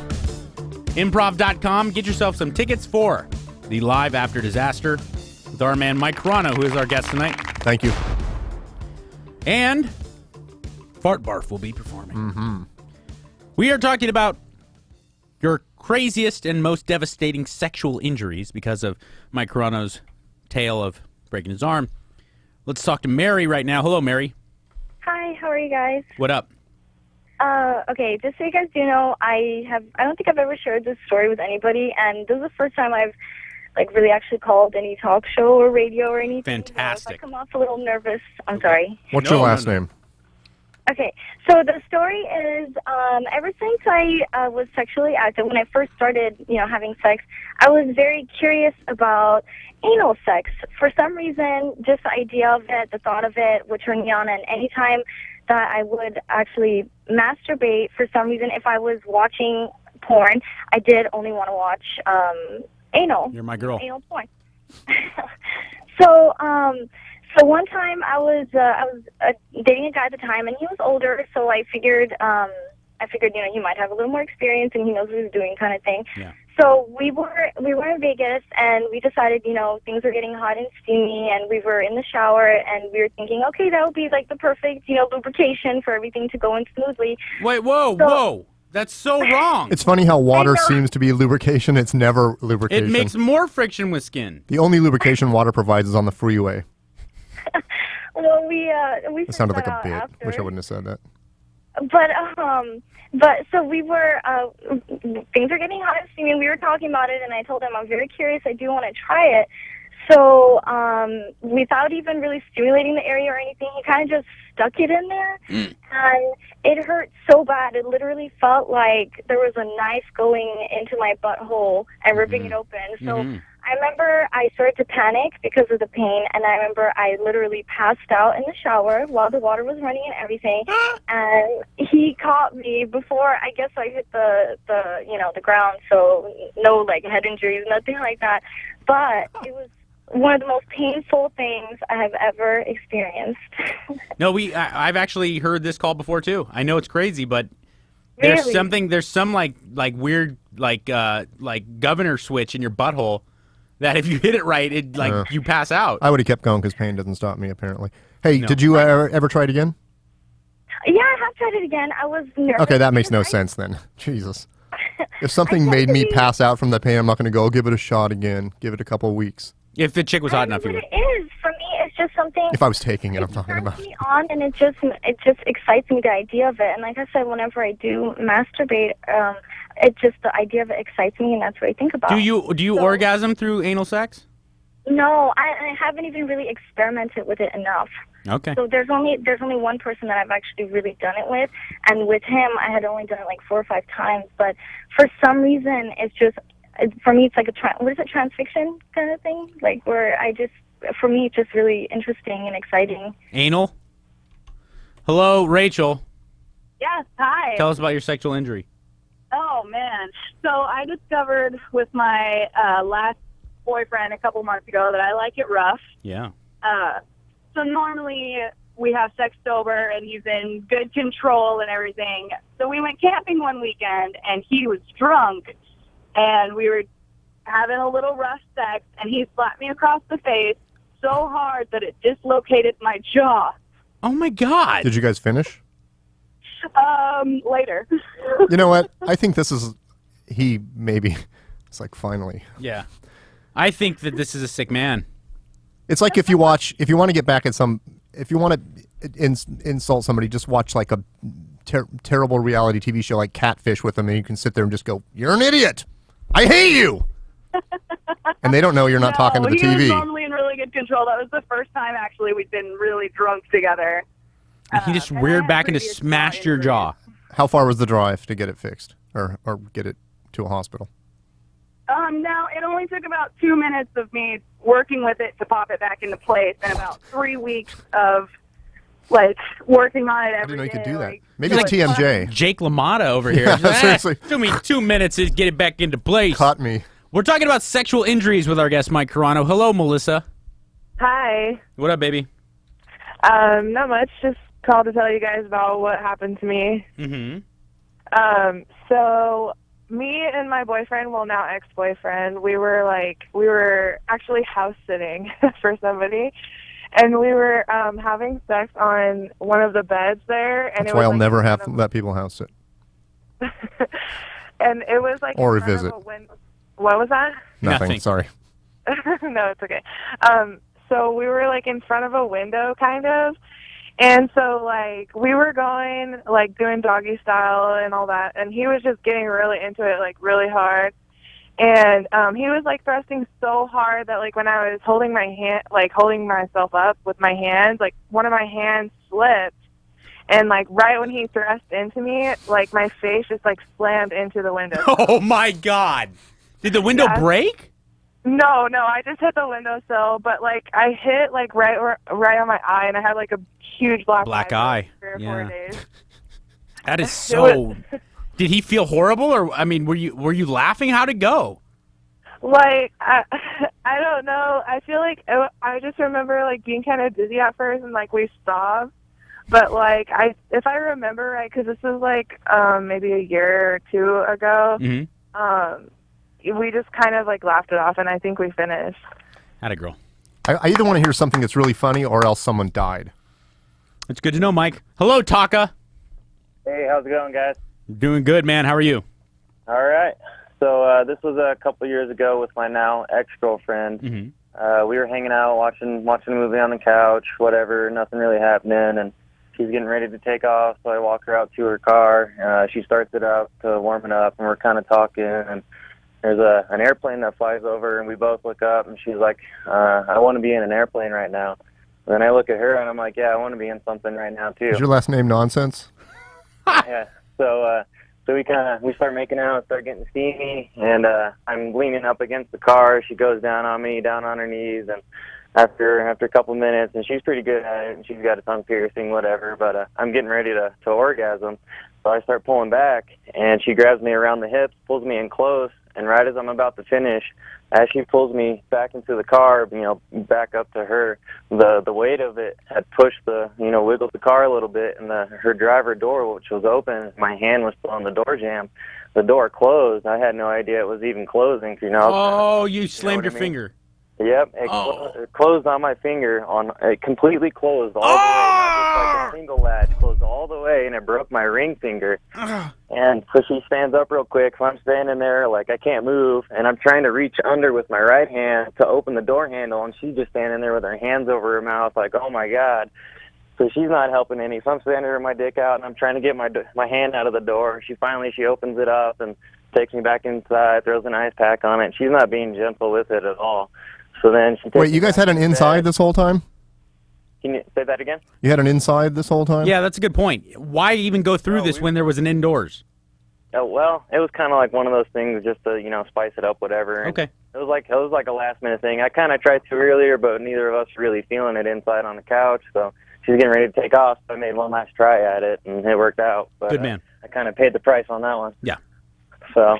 Did you have to get one of those funky splints on your finger? He's gone. And then tell that 8-minute story to everybody who asked you what happened. Which one do we want to talk to? Got burned on my penis. All right. Hello, Adriana. Hi. Hi. So basically, I was giving my ex-boyfriend head, and it was right after I had gotten my braces on. Mm-hmm. And I guess I have like a hook on the back, like of my teeth, like where my molar, where my molars were. Yeah. And it hooked onto the tip of his dick, like where he pees from. Yes. Like right there, and we were stuck. Oh my God. We couldn't move. Like we couldn't do anything. He was freaking out. He didn't know what to do because we couldn't see anything. So basically, he just had to get soft, and it slipped out eventually. But we were there for like a good 2 to 3 minutes, and he was just sweating and panicking and freaking out, and I couldn't talk. Did you guys ever have oral sex again? Yeah. Oh man, that guy's got guts. Did he just? I'm surprised he didn't remove your braces with pliers. I'm surprised he didn't just drive right to the hospital with you attached. 1-800-LOVE-191 is the number. It was in the pee hole? Yeah. Like the brace was in the pee hole. Yeah, the hook. Oh God, I gotta stand up. It's like impromptu sounding. Yeah, it's more like fishing for dick. Oh Jesus. Mike Carano's here. Improv.com is where you need to go to get tickets for the July 12th the July 12th Hollywood Improv performance of the After Disaster podcast, along with a live performance by the greatest band on earth, Fart Barf, at Mike Carano on their Twitter. 1-800-LOVE-191. Thanks to everybody who called for the open forum. Now we'll take your calls regarding anything you want here on LoveLine. This is LoveLine. It's a groovy way of relaxing. Sit tight. LoveLine's coming back.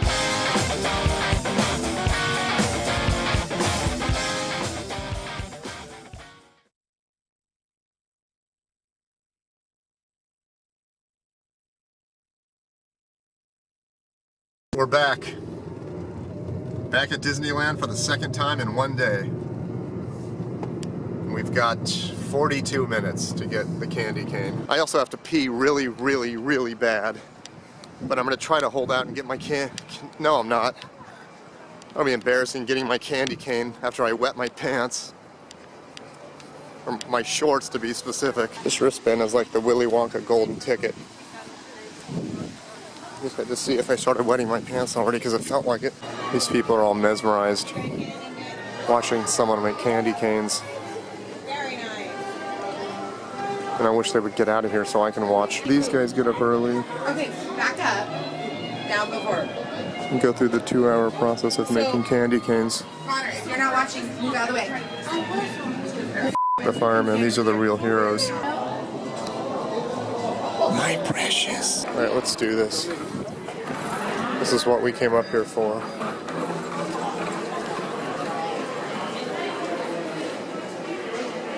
Hi. I want to pick up a candy cane. They just have to wrap them up. Okay. And bag them. Finish pulling and laying them out, and they're just going to be out soon. Okay. So you can wait. All right, you got it. Hey, by the way, I didn't hear a word she said. Did she say to wait over here? This is where it all happens. They're slowly and tediously sealing up the candy canes. And this is the point Or I wish it was just made by a f***ing machine. These regular $12.95 candy canes look strikingly similar to the handmade ones. What if it's some big scam? That would be the first time I ever fell for something like that. By the way, I'm the only person here in line not talking about candy canes. So right now, I'm being crowded by these weirdos in this line.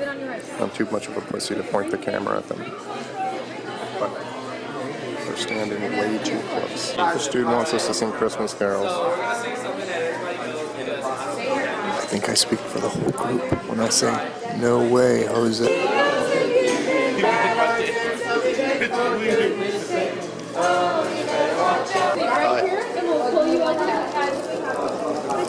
Thank you. Oh, I forgot I gotta pay for it. All right. I'm glad I just pushed the door open with my candy cane. So now that I have it, I'm not getting the satisfaction that I anticipated I would have. Wah, wah, wah. Great. Lightning McQueen's blocking my path. It's not a real car. Now I don't know if I should eat it or not, if I should just save it. Life is full of decisions. I keep looking over there because someone's staring at me. Not staring, they're looking, and I'm taking it personal, like they're staring. Every time someone glances my way, I'm like, what's that guy staring at? Still doing it though. So I'm gonna go now before. It's probably an undercover cop checking me out. I don't know if undercover cops are like 16 years old wearing leather jackets though. So the coolest part about coming, they're playing Junior Brown in Cars Land. That's pretty friggin' cool. What was I talking about? I just realized I never showed the candy cane. It would be kind of funny if I did this whole video about this stupid candy cane and never showed it. Maybe it wouldn't be funny at all. Would it? Hey, send me a text and let me know.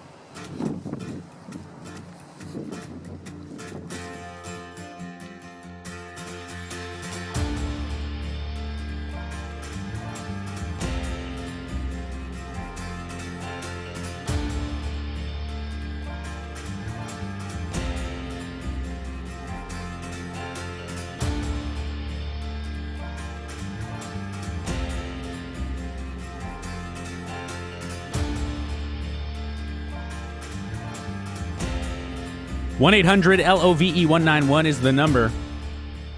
If you're on Twitter, you should be following at Mike Carano. He is our guest this evening.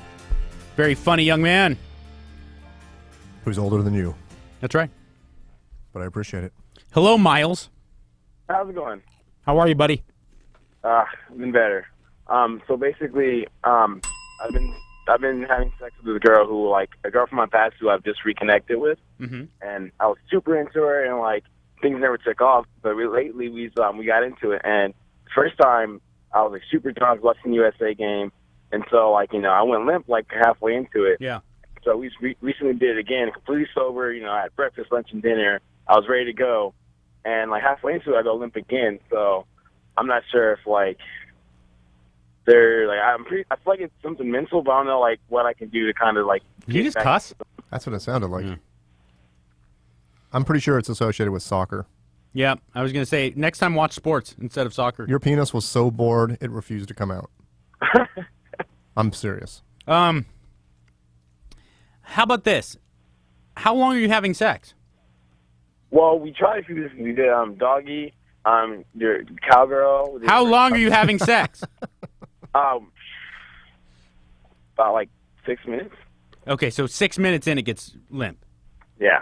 And this is after like foreplay, or this is just right from the start?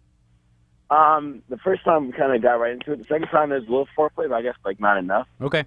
Maybe you're just intimidated by this girl. Maybe, having strong feelings for her and getting back together.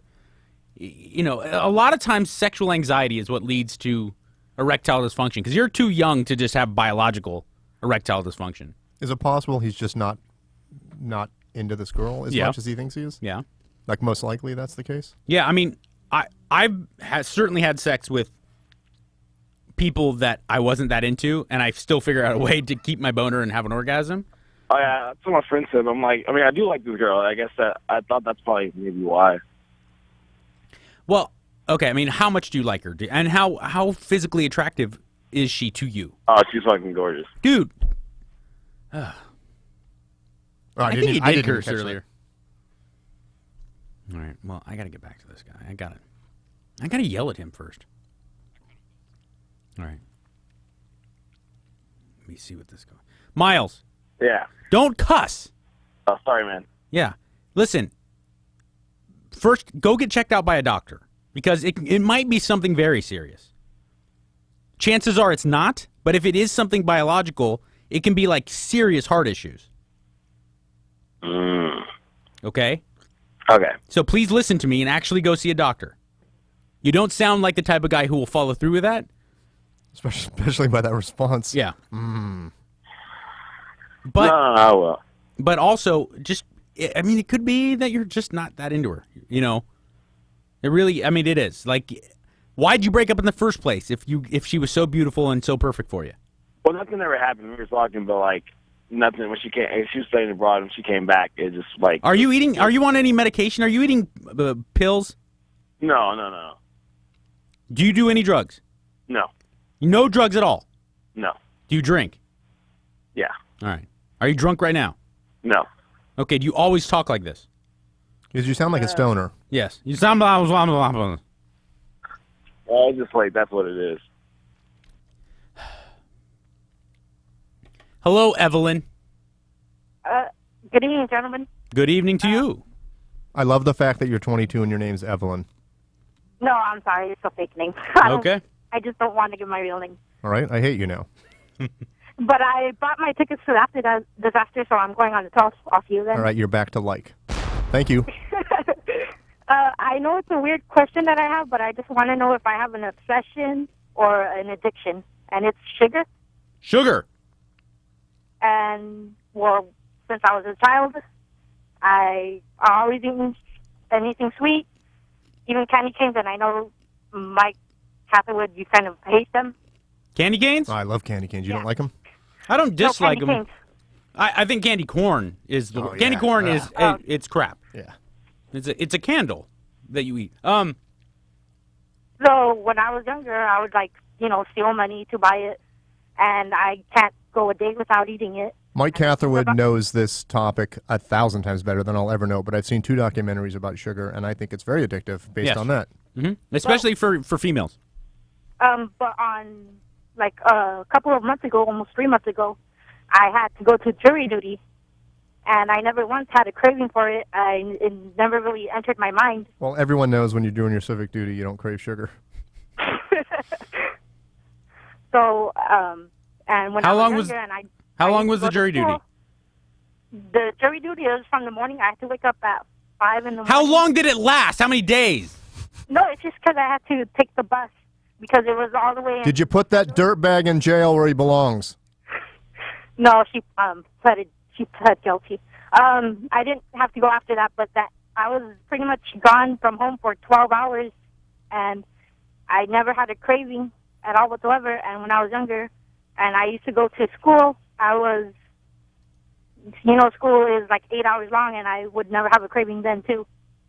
Yeah, no, you're not addicted to it. It's just it definitely affects people's behavior and makes people desire it. It alters your kind of taste for food overall, like really sugary stuff, especially processed sugars.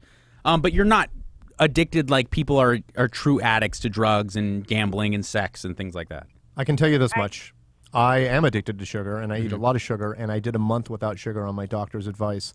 And the first week was miserable, very, very miserable. And then the second week and third and fourth weeks, I guess I could have just said the rest of the month, was fantastic.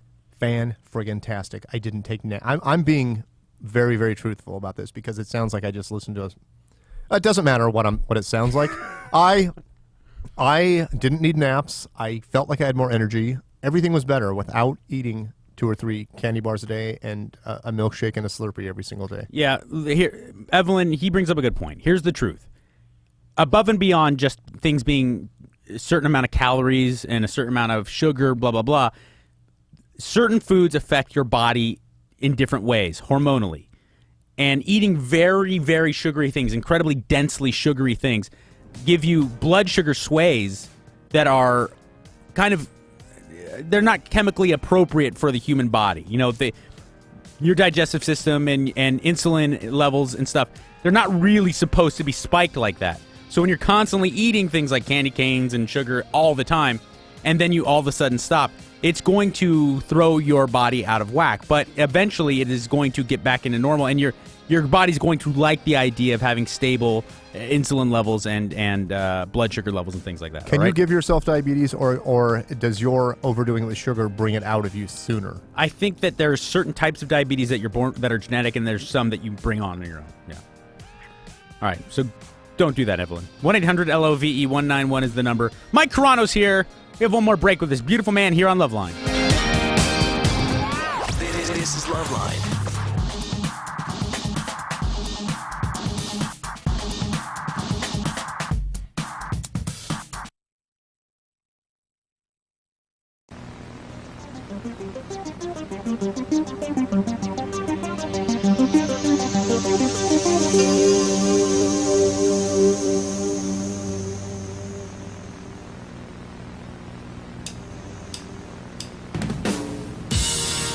I'm Richard Blade, and we're here at the Anaheim Convention Center near Disneyland, California, to bring you the Rock and Roll Jam featuring Fart Barf, your favorite analog synthesizer band, and a ton of skaters.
1-800-LOVE-191 is the number. Remember, in just a few short weeks, July the 12th at the Hollywood Improv, you can see the amazing After Disaster podcast with Tyler White, Anderson Cowan, and Mike Carano, our guests tonight, live, one night only, alongside the greatest band in the world, Fart Barf, who just released their very first debut album right here on LoveLine called Dirty Power, and I love that album. So do I.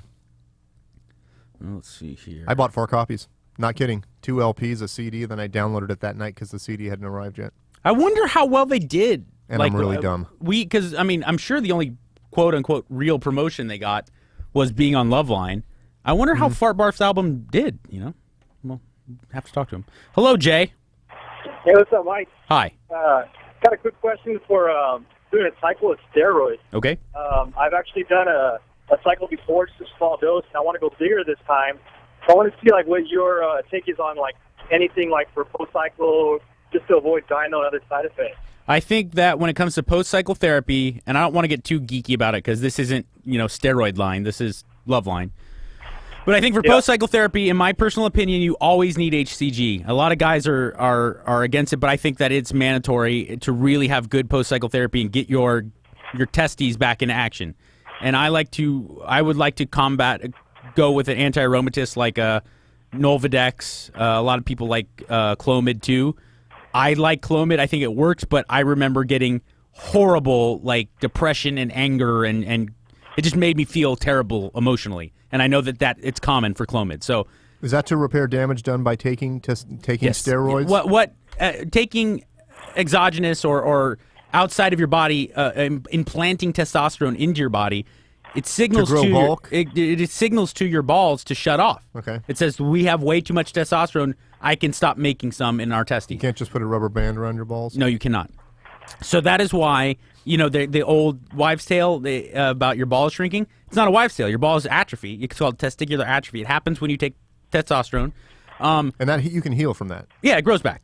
But in order to make up for the gap between stopping taking testosterone and anabolic steroids and then getting your testes to start working again, you take these things that kind of bridge the gap. And that's what post-cycle therapy is. So there you go. That's my opinion on it. There's a lot of great forums where really smart guys can get more geeky about it, but HCG along with Nolvadex, and you should be fine. Okay, cool, man. Thanks. All right. Let's see. How about... Oh, this guy's been on hold a little bit. Rose, hello. Hi, what's up? What's up, sweetie? First of all, Fart Barf Nation. Fart Barf Nation! Yeah. I totally learned about them from LoveLine. I fell in love with them because of the Instagram photo and Fart Barf Nation. Yeah. Yes. Thank you so much. Okay. So my problem is I have a boyfriend who I broke up with almost 11 months ago.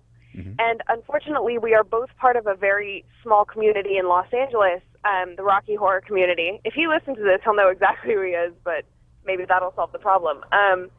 He's still really talking trash about me. He has had 2 relationships since I have a new boyfriend, and yet I can't even go to see my friends perform on his cast because he creates such a hostile environment. And they sided with him? Lies about me. Well, yeah, because I have remained totally silent about it on social media, and I have refused to talk trash about him. And I've done the entire no contact block. Did you do something horrible to him? This is the thing, is I recently found out what he's been saying, and it's not actually something true. And that was sort of disappointing. I didn't do anything horrible, but I thought if he was blowing something I actually did out of, I would... All right, your phone's dying. We need to... Listen, it's very simple. I know you don't want to hear this. You're going to have to leave that small community. Sorry. But I dealt with this. I have an ex-girlfriend that I've been talking to recently. She had this problem. She came to me to discuss it, and some guy she was dating for a while, like they work out at the same kind of boutique gym in Los Angeles, and he goes around saying horrible things about her. At some point, you just got to go, well, I'm going to be the bigger person, and you just leave. That's a really immature thing. It is. It's terrible. You have to deal with that, but there's going to be places where you can feel comfortable. And if not, if you have to be a part of this, then your current boyfriend should say something. It's like I went through that with Nambla. They were saying horrible things about me that weren't true. Like I was dating someone of age for starters, and it was a girl. Right, yeah, it was a girl. Crazy. That might have topped Say Hi to Your Ghost Baby. Hello, Jeff. Hey, how's it going? What up, buddy? Struggling with something. Yes. Learned a lot from you guys' show over the years, so I appreciate it. Can you talk into a telephone? Yeah, I am. Okay.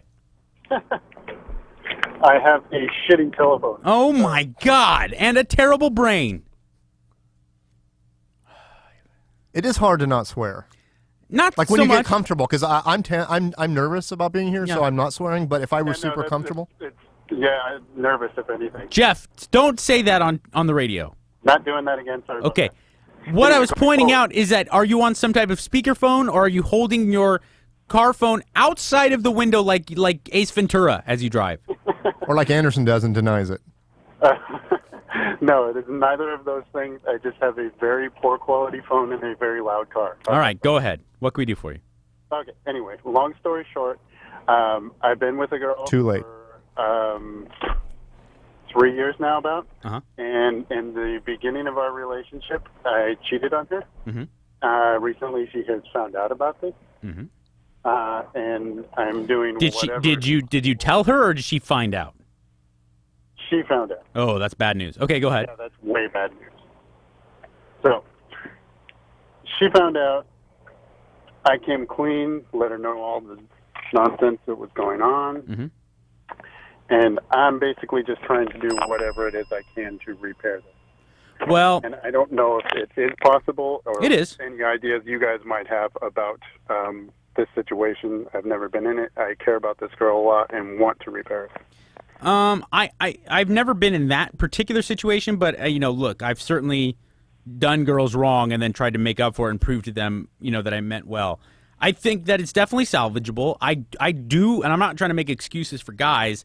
I do think that guys, more so than women, can really love someone and care for them and still cheat on them. And I'm not saying that it's right. I just think that guys let their boners get control of them, and it overwhelms them. Yeah, ladies, cut us some slack. Sort of along those lines. Yeah. And listen, kidding. I think you got to let her know that you really do love her and care about her. You want everything to be good, but you got to let her have her space too. Like, you can't beat her over the head with it. Oh no, and I'm trying to do that. And also keep in mind, she's never going to let you forget about this. It'll be 20 years from now. I'm aware of that, and she's the and you'll have a fight. That is, does not let little things go, and this is not a little thing. I understand, but she has to. If it's going to really work, after a certain amount of time, she has to. You can't just hold something over somebody's head forever. That's wrong. I should hope not, but I would be willing to go that route. So, got to do what you got to do. So I found when you really want to get through to a woman, you can say what you have to say, but also a handwritten letter, like a nice card, it does a lot better, because she's gonna, after a while, if you've really scorned a woman, your voice sounds like white noise. Oh yeah. Really, just let her know through a letter, a handwritten one, that you care for her, and you will do whatever it takes to make sure that you could salvage this relationship. But you understand that she needs her space, and you hope that she can come to the decision to come back to you. Just let her know. Be honest. I already did the letter. All right, good for you, man. Still working at it, man. Doing whatever I can. I appreciate the ideas and the, I guess, just reassurance that it's not a total lost cause. Yeah. Because that's kind of, I'm like at that point right now. Yeah, I don't think it is. Listen, I don't know her. I feel like I'm just doing everything I can and going nowhere, but it's also been like a couple of weeks. Hey, you want to know what would really help? And I'm being serious. Convince her the girl you had sex with was really ugly. I'm serious. Girls love that. This gets into a whole nother conversation, but she's talking to this girl and like wants to be friends with her. Oh, Jesus! What a weirdo. Yeah. It's a very, very complicated relationship I have here, and and I was like, "What? Why would you do that? That's crazy. What are you doing?" And that's just all the wrong. With the emphasis on that's crazy, because she's crazy. So, but that's, I'm like, why would you ever want to be talking to this person? And so anyway, that's, going on. And that just drives me crazy. I'm like, this is not cool. But anyway, that's why I'm kind of on the phone with you guys right now. I hear you. Yeah. Well, good luck to it, man. I do think it can be salvaged. Mike, it was a true pleasure having you on Thank you LoveLine. very much. This was a treat. Thanks, Anderson. Thanks, Ann. And I'm quitting the After Disaster. Okay. Well, before you quit, make sure you go July 12th to the Improv in Hollywood, improv.com. Get yourself some tickets.